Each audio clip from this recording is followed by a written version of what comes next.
Hey besties, how's everyone doing today? It's good to be back.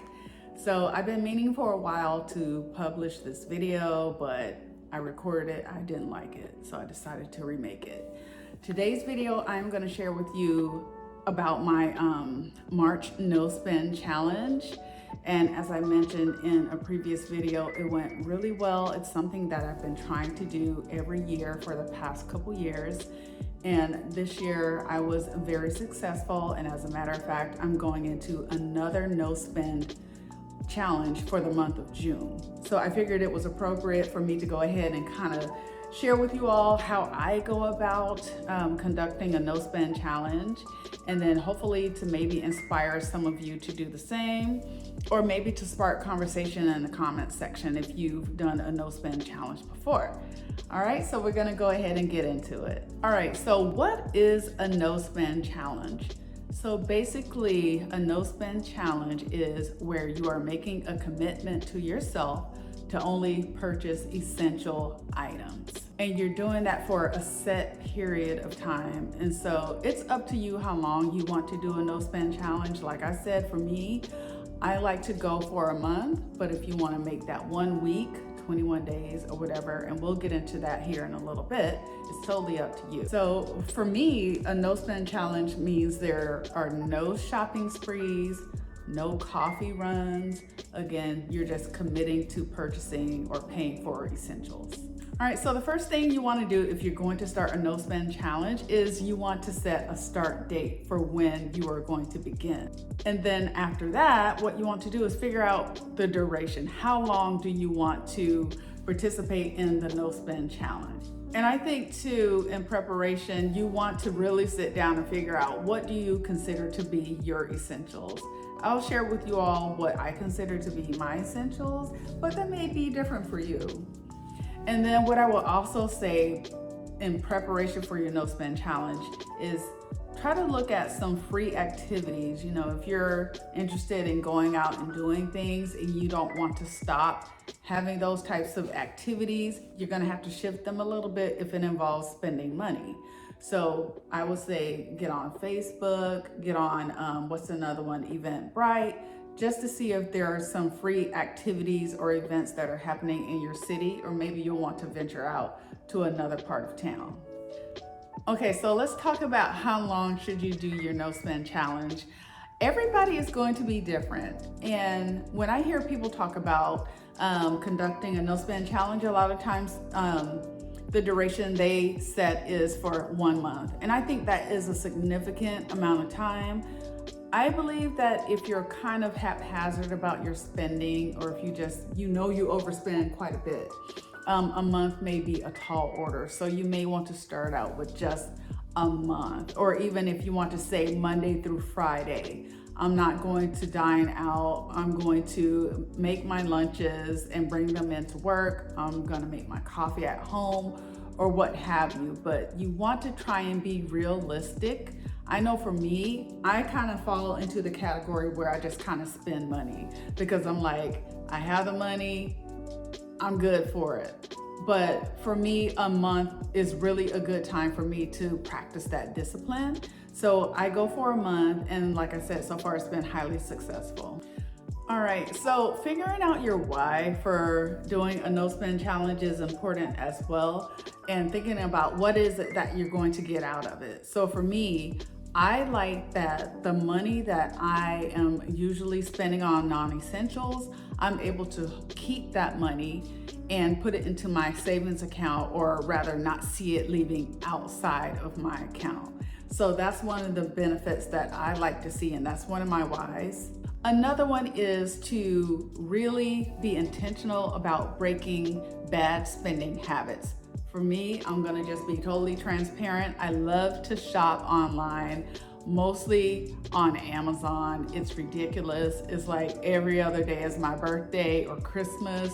I get an adrenaline rush from seeing those packages arrive at my house. And especially, I bought a new home just recently, so I'm ready to go to town on Amazon. But I feel like as part of the no spend challenge, I am taking stock of when I feel the urge to go into Amazon and start shopping. And truth be told, I'll put things in in my cart, but I don't hit the purchase button. It's just the act of shopping. I don't know if anybody else can relate to this, but you definitely become more aware of your spending. I don't dine out or have to dine out a lot, but sometimes the thought will cross my mind, rather than going in the kitchen and cooking dinner, should I order from Grubhub? That's something else that I'm not doing during my no spend challenge. And again, another why is that I'm practicing mindfulness and being a good steward of my finances. All right, so next I want to touch on what to cut out. So for me, like I mentioned, no online Amazon purchases. That's one thing I cut out.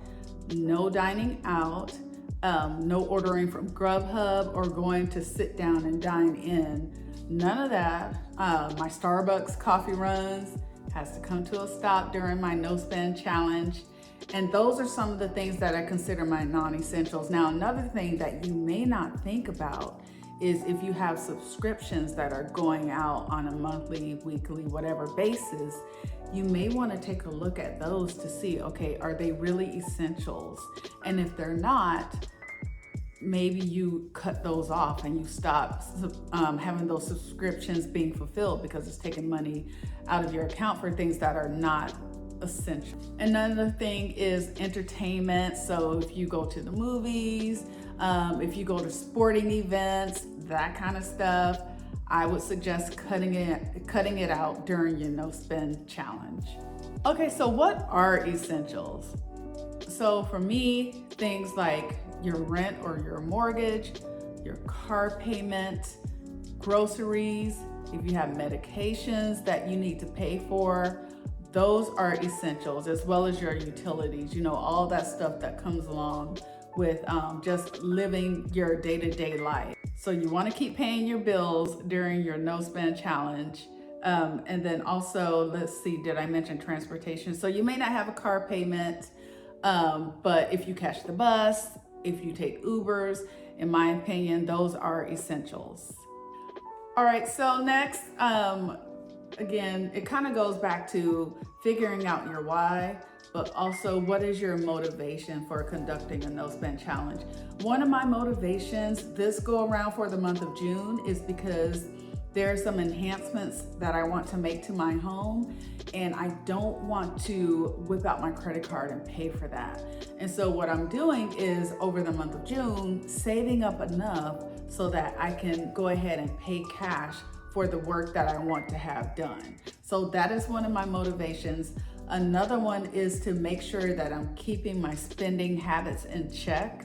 And then also during the no spend challenge, I'm making sure that I'm paying off debt. So I'm looking at the low-hanging fruit.